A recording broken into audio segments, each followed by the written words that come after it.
Jadi ketika pas saya menceritakan kisah ini, saya menuliskan.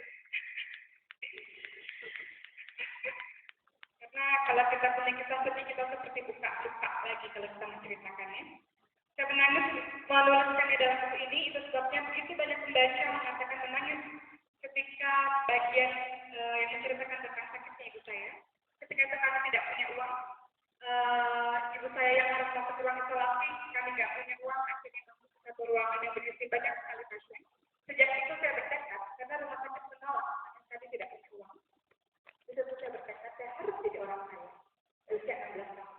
Karena saya merasakan betul bagaimana kita nggak punya uang dan tidak bisa berobat. Sementara ibu saya sudah sangat parah.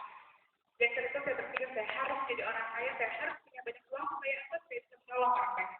Tidak keluarga sendiri. Seperti itu. Ketika ibu saya menderita penyakit ini, beberapa hari setelah itu saya memutuskan untuk memakai kerudung.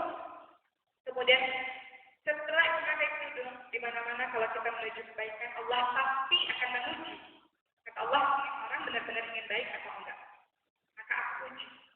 Kalau jadi orang baik di atas, surga akan penuh. Betul kan? Karena orang baik itu susah, jadi diseleksi dulu. Jadi ketika saya memutuskan memakai kerudung, baru beberapa hari, pada saat itu kami sangat membutuhkan uang. Ibu saya harus masuk ruang isolasi, adik saya sekolah SMA, adik saya bungsu SMP, harus masuk kuliah. Kami tidak punya uang banyak karena ayah saya hanya seorang PNS biasa. Beberapa hari setelah saya sakit, saya memutuskan memakai kerudung. Saya katakan, Bismillahirrahmanirrahim, ya Allah, saya berkerudung mudah-mudahan dengan jilbab ini saya menjadi dekat padamu ya Allah. Dan doa saya didengar untuk menyembuhkan ibuku ya Allah. Karena ibu saya dikatakan tidak bisa sembuh dan umurnya hanya beberapa bulan lagi. Setelah pakai kerudung ternyata diuji semua. Saya diberikan satu pekerjaan dengan uang yang sangat besar, kemudian saya menolak. Pekerjaan itu apa? Menjadi seorang bintang utama dalam sebuah film dan sinetron yang tidak perlu lagi casting. Mereka menelpon saya dan mengatakan, oke, kemarin kamu actingnya bagus, karena sebelumnya saya sudah sempat casting sana sini dan tidak pernah lolos.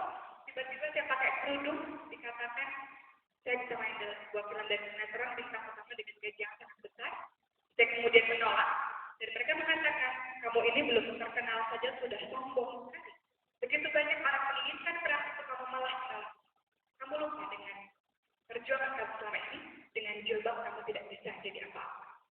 Itu perkataan 7 tahun yang lalu yang saya tulis semua dalam buku ini, yang saya rekam baik-baik perkataan itu, yang bertahun-tahun kemudian, teman-teman bisa lihat apa yang ada di gambar ini. Tahun 2010 dalam ajang Indonesia Project Works, untuk yang pertama kalinya dalam sejarah di Indonesia, seorang gadis berjilbab bisa mendapatkan 2 penghargaan sekaligus dalam ajang itu sebagai pendatang baru wanita terbaik dan aktris pendatang baru wanita terbaik. Next, inilah keluarga kami yang bahagia.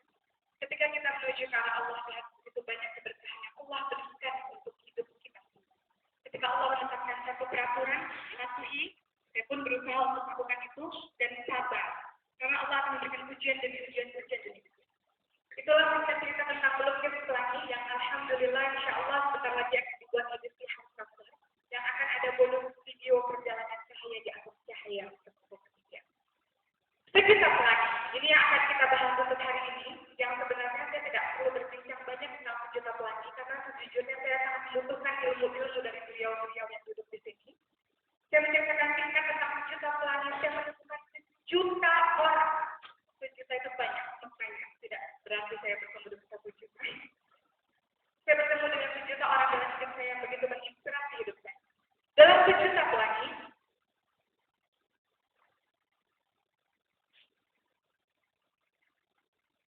saya menceritakan banyak orang-orang hebat yang telah meninggal dunia. Setelah saya mengajak mereka untuk launching, saya hubungi mereka, tolong datang ya Bu, saya mau launching buku sejuta pelangi.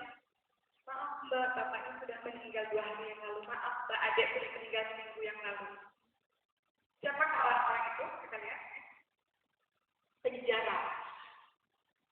Sejuta pelangi saya tulis dalam waktu 4 bulan ketika saya punya syuting dan penulis. Beraskah menjalani 3 hal sekaligus? Tentu berat. Tapi, kalau ingin jadi orang yang biasa-biasa saja, lakukan hal yang biasa-biasa saja. Ingin jadi orang yang luar biasa, lakukan hal yang luar biasa. Allah memberikan 24 jam, tergantung kita menggunakannya untuk apa.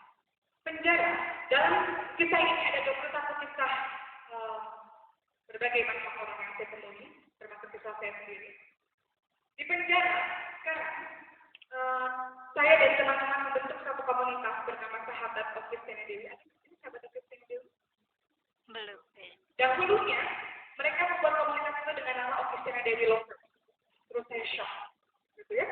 Jangan lovers karena saya tidak terlalu lovers gitu ya. Lebih enak kalau gunakan kalimat sahabat.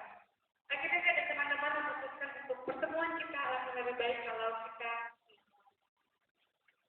memberikan sesuatu kepada